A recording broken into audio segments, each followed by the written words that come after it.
A Polícia Federal indiciou 37 pessoas por envolvimento numa trama golpista, que pretendia envenenar o presidente Lula, matar o vice Geraldo Alckmin e explodir o ministro do Supremo Tribunal Federal, Alexandre de Moraes. Os crimes são de abolição violenta do Estado Democrático de Direito, golpe de Estado e organização criminosa. As penas somadas chegam até a 28 anos de prisão. Entre os indiciados mais ilustres, para dizer assim, estão o ex-presidente Jair Bolsonaro, o ex-ministro da Defesa e da Casa Civil, Braga Neto, e o também ex-ministro Augusto Heleno. Tem também civis na relação, como o presidente do PL, Valdemar Costa Neto, o deputado federal Alexandre Ramagem e o ex-ministro Anderson Torres. Outros nomes são menos conhecidos do grande público, como o de José Eduardo de Oliveira, o padre de Osasco, e o Marcelo Bormevé, policial federal, também investigado pela relação com a montagem da ABIN paralela. Terça-feira, 26 de novembro de 2024.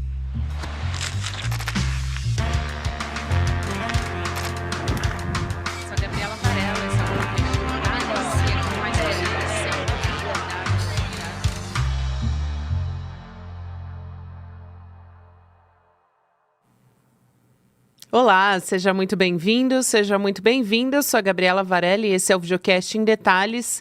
E aqui você já sabe, sempre com um convidado, uma convidada, a gente analisa uma temática ou uma notícia importante do momento.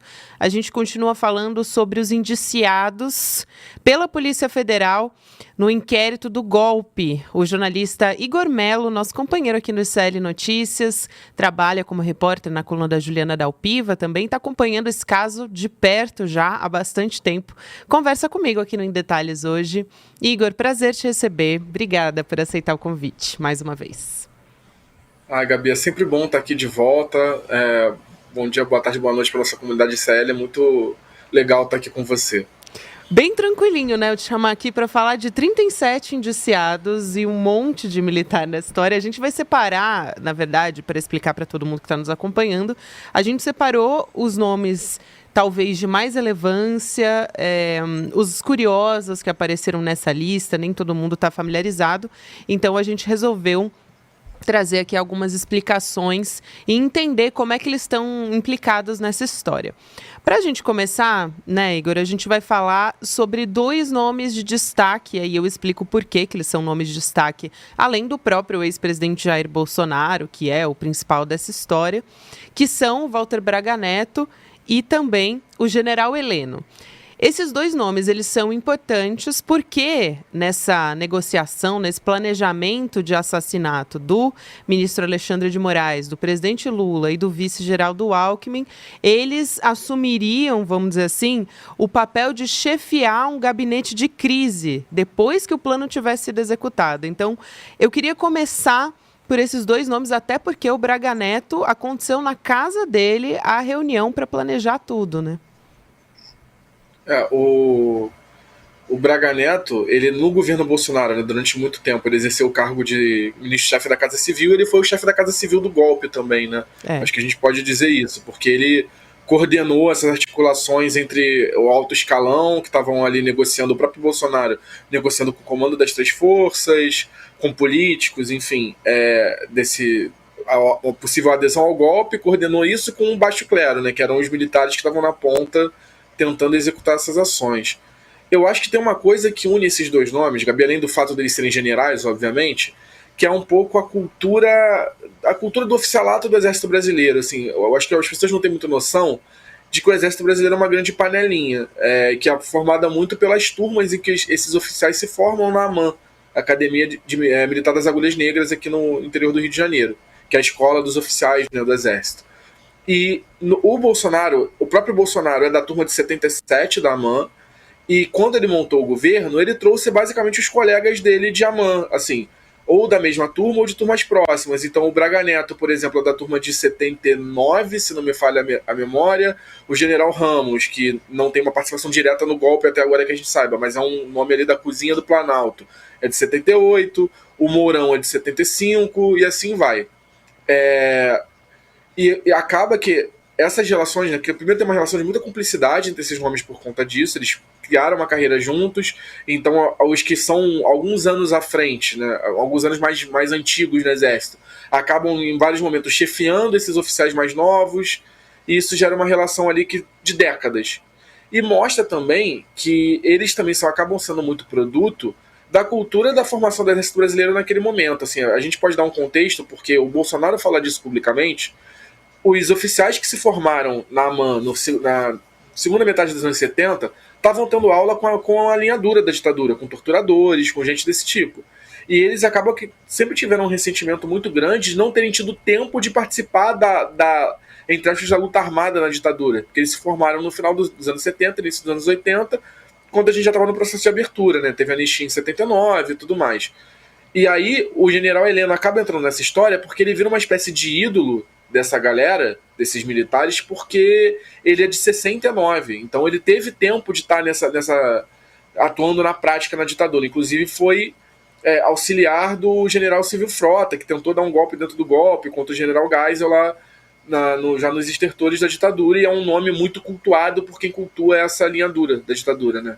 Era o representante da linha dura no generalato. Então, assim, esse contexto desses caras todos se conhecerem desde quase a adolescência, terem feito essa carreira juntos e terem esses mesmos germe autoritário, golpista, não é coincidência, assim, basicamente. Exato, não é coincidência, e alguns nomes se destacam nessa história porque são militares de alta patente, chamando a atenção. Então a gente tem ex-ministro da Defesa, Paulo Sérgio Nogueira de Oliveira.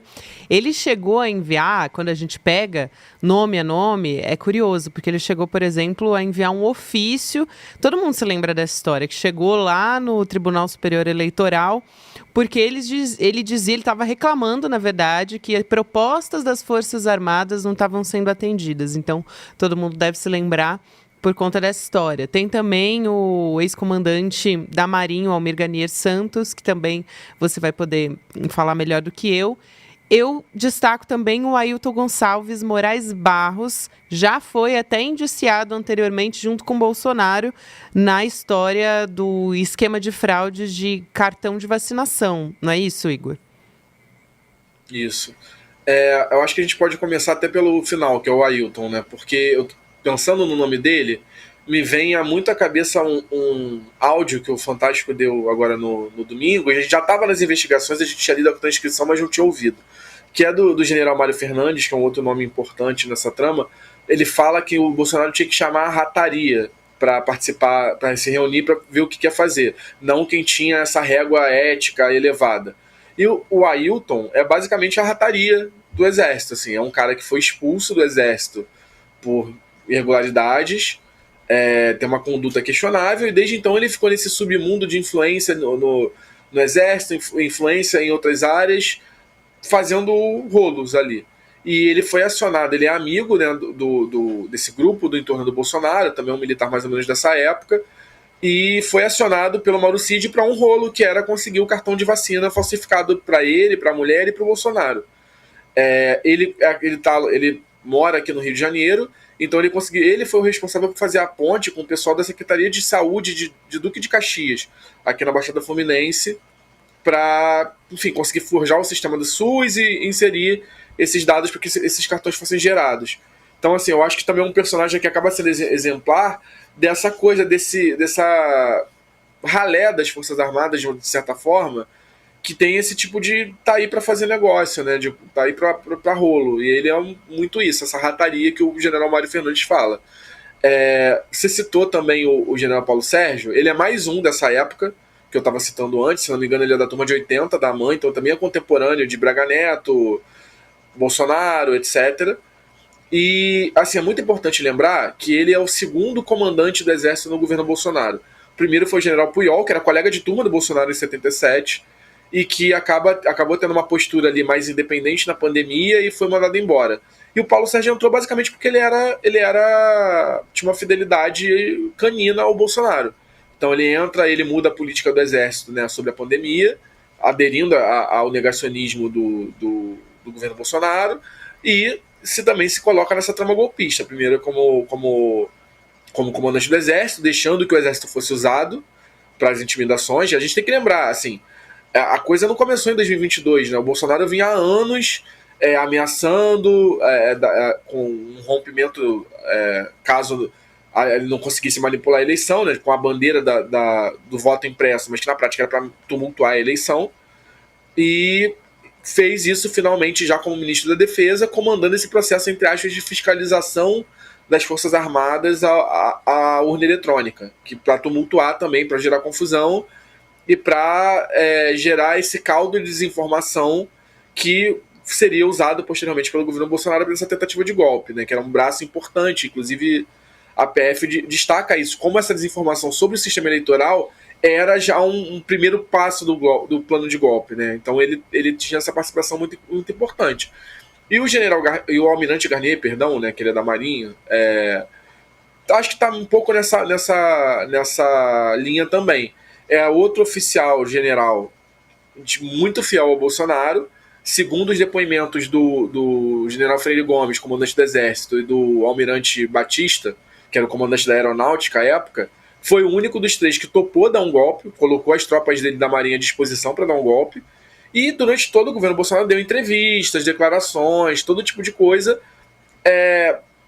de alguma forma dando base para... Porque assim, o governo Bolsonaro se caracterizou por ameaçar o uso das Forças Armadas para um golpe. Né? Assim, a gente lembra, Bolsonaro falou diversas vezes que era o exército dele, né? O meu exército. Enfim, ele usou essa cartada de ter a tropa armada na mão durante todo o governo dele, principalmente quando ele era pressionado por alguma coisa.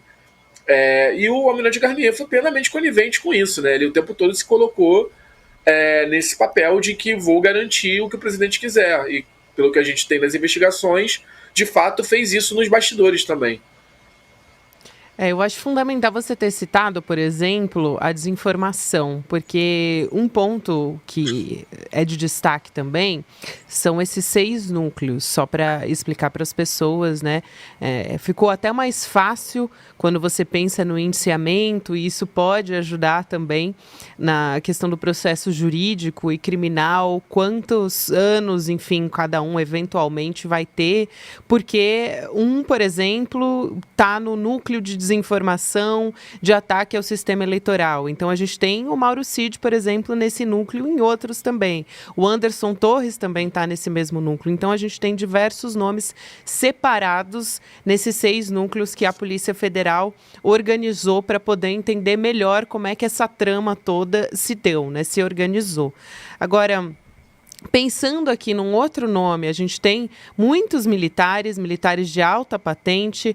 Vou até, em algum momento, a gente pode falar também sobre os quids pretos. Vocês fizeram até reportagem sobre isso na coluna, né, Igor? Então, acho que vale a pena falar sobre eles também.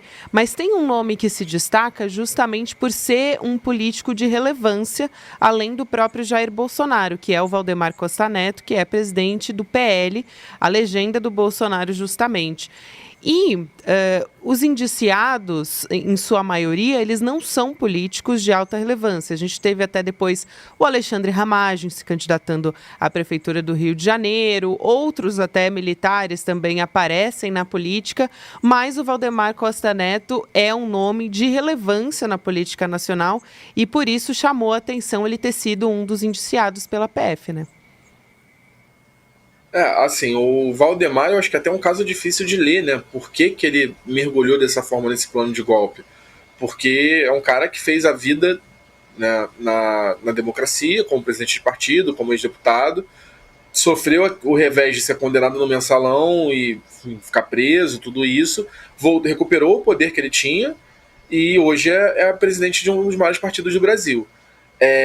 Eu acho que do Valdemar a gente tem muito o pragmatismo, né, de fazer o cálculo de que o PL cresceria muito com o Bolsonaro. O convite veio por aí, de fato se confirmou. O PL hoje tem a maior bancada da Câmara dos Deputados, que é a métrica para o cálculo do fundo partidário, do fundo eleitoral. Então isso representa mais dinheiro na mão do Valdemar. E também que teve um crescimento expressivo agora nas eleições para prefeito, né? Assim, o Valdemar, eu acho que ele de alguma forma foi se Ele foi se envolvendo nisso aos poucos. Eu acho que o grande momento de que ficou claro que ele estava topando. Porque havia, assim, só para lembrar o nosso público, desculpa até a confusão, mas.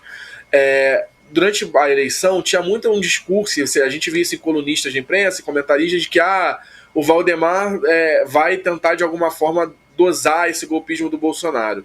E a gente vê que ele se entregou a esse golpismo, ou enfim, assinou esse contrato naquele episódio em que ele faz uma petição ao TSE, na verdade, pedindo a anulação dos votos só de determinadas urnas, alegando que havia fraude naquelas urnas, indícios de fraude, enfim, que eram urnas mais antigas e eram basicamente um subterfúgio para anular votos que beneficiavam mais o Lula do que o Bolsonaro, porque eram urnas que estavam mais concentradas no Nordeste, enfim, para tentar melar o segundo turno da eleição. E, inclusive, o Alexandre de Moraes, né, determinou aquela multa de 22 milhões de reais contra o PL, bloqueio de contas, já sinalizando que o Valdemar tinha entrado na mira a partir daquele momento, nas investigações sobre, enfim, a desinformação nas eleições e sobre o golpe de Estado.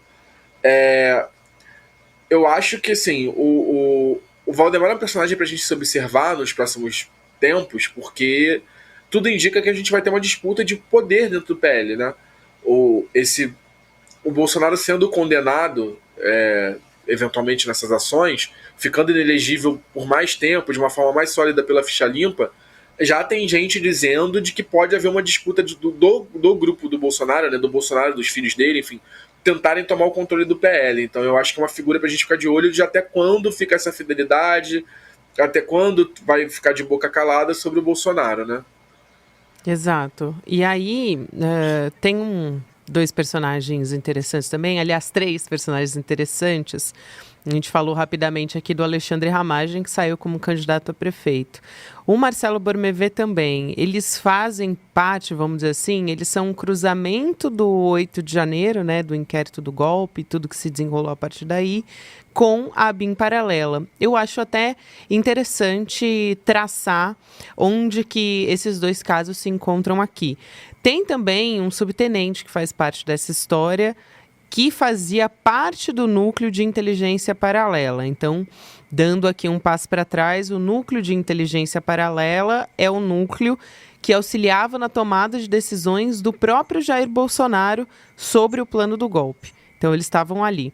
E essa pessoa, esse subtenente, é o Jean Carlos Gomes Rodrigues. Ele chegou a ser preso até na investigação sobre a ABIN paralela. Então, esses três nomes têm esse núcleo, assim, eles têm essa ligação, né? A ABIN paralela com o golpe. Acho que é interessante a gente trazer também aqui, Igor.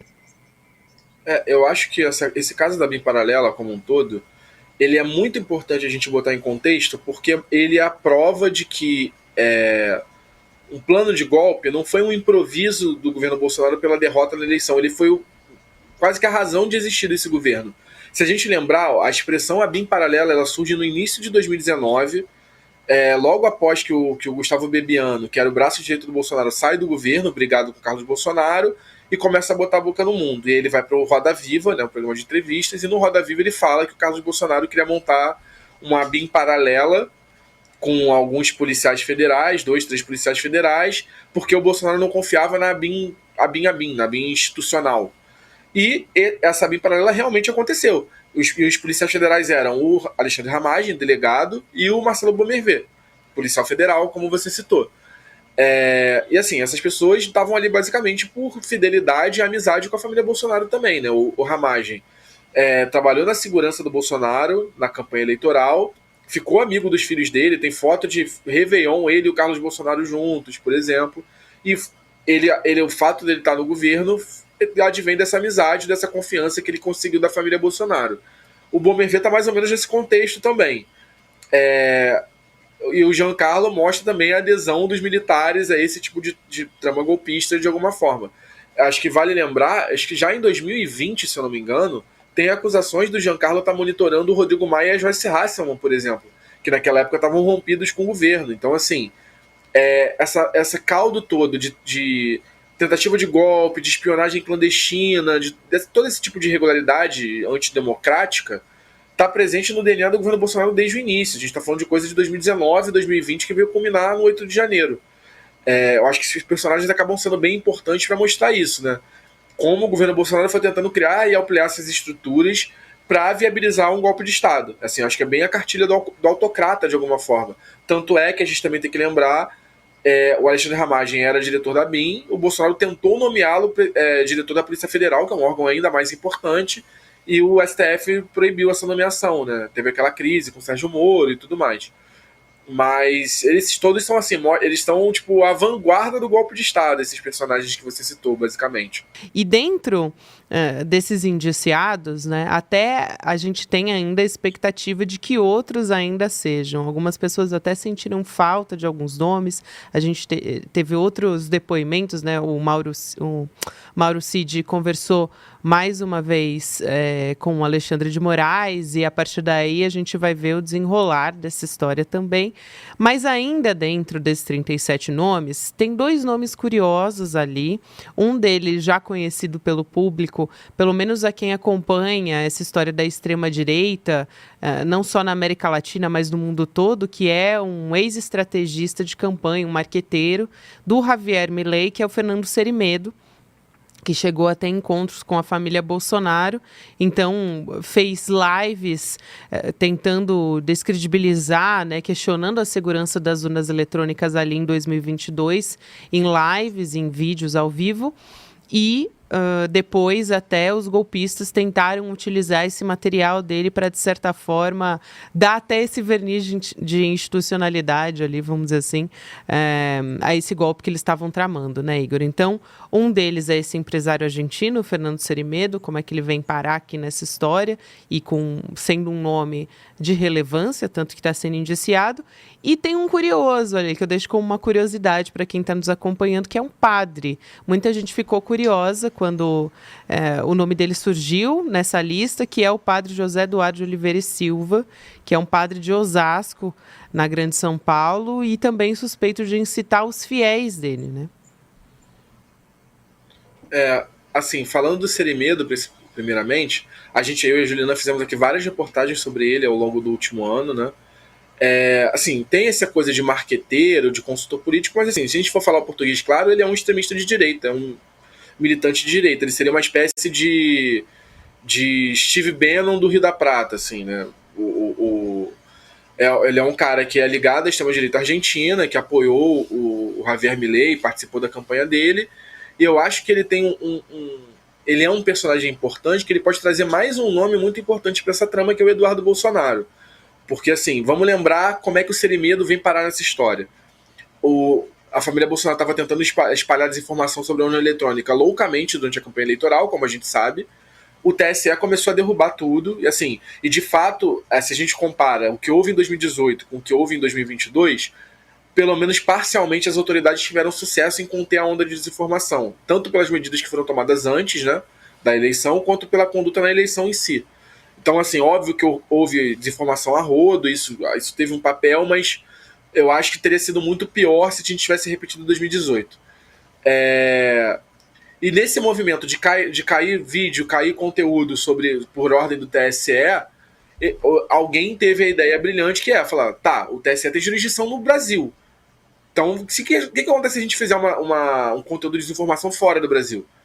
E aí, o Cerimedo foi pensado nesse contexto. Ele fez uma live lá da Argentina de 1h e 1 minuto exatamente, trazendo basicamente os mesmos elementos que eram compartilhados pela extrema-direita brasileira e pelo Gabinete do Ódio. Inclusive, já as investigações da Polícia Federal sobre o Gabinete do Ódio trazem indícios muito fortes, eu fiz uma reportagem sobre isso um tempo atrás, de que essa live foi encomendada pelo Gabinete do Ódio, assim, ao ponto de o outro indiciado que está nessa lista, o Tércio Arnaud Tomás, que era apontado como chefe do Gabinete do Ódio no governo Bolsonaro, criou uma pasta no Google Drive, um serviço de compartilhamento na nuvem, onde ele, o Cerimedo e várias outras personagens envolvidos em diversas tentativas de descredibilizar as urnas, inclusive relatório das Forças Armadas, tudo isso, estavam ali compartilhando arquivos e tudo mais. E essa live também tem outra coisa interessante, que é o Tércio, depois que a live acontece, ele pega e manda esses arquivos pro Mauro Cid. Sim. Tanto o arquivo bruto da live, quanto um corte de 8 minutos e pouco para ser distribuído.